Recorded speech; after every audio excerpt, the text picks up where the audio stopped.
So today I'm going to talk about what happens when you have been painting and you have to stop painting for a few days. I get a lot of questions from students regarding this. So I started this painting last week, and come Friday, this was about as far as I could get. And typically, as I have told many of you over the years, when you're painting the skies, the more you can paint while it's all wet, the better. But as life is, we all get busy. And so I had to quit over the weekend. And even though it's been a couple days, some things are still tacky. Like along here where I've put in some of these lit edges, that white paint is still wet. So I cannot oil out this painting. So I'm going to have to just work back in, re-wet. As I bring my sky color down in between these cloud banks, I'm going to have to re-wet these edges as well so that I can get some soft going.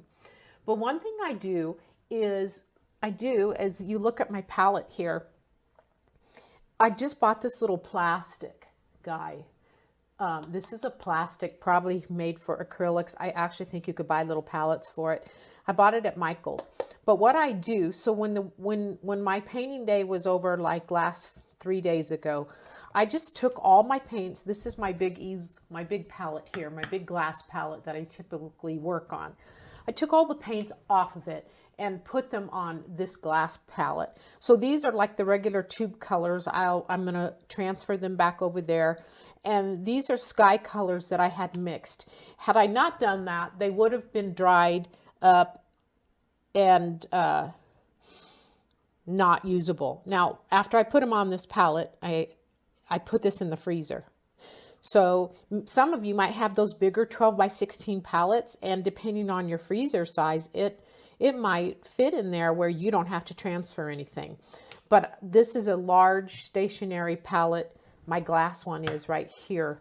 It's stationary on a big piece of furniture, so it's not going in my freezer.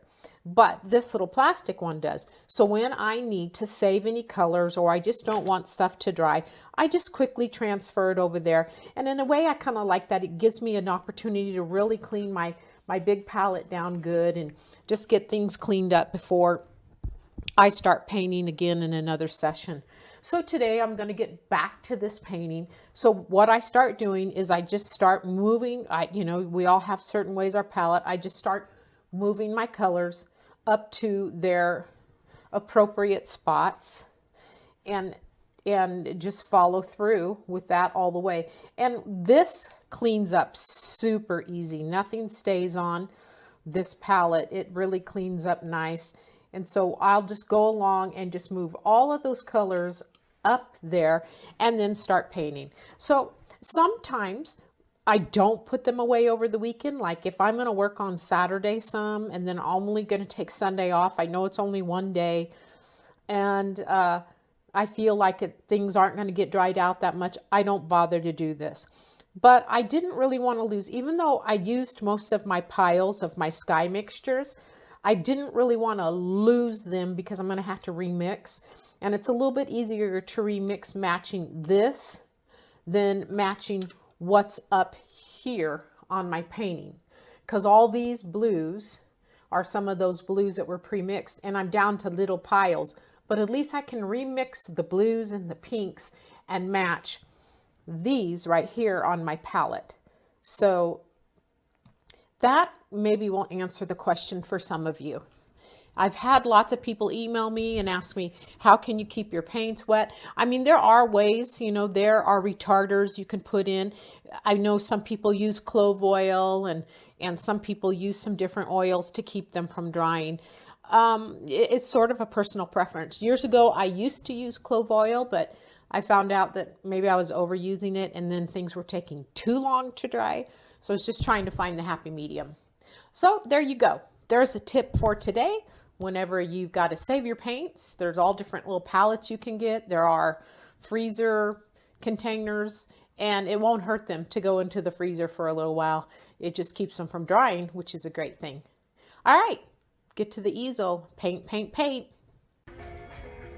I'm at Jerry's Artorama, and these are a few of the types of palettes you can buy. You can use these as stationary palettes to paint with in your studio, or you can use them, as I have told you, like these small airtight pieces here. These are the larger palettes with lids. These are some similar to what I was showing in the video.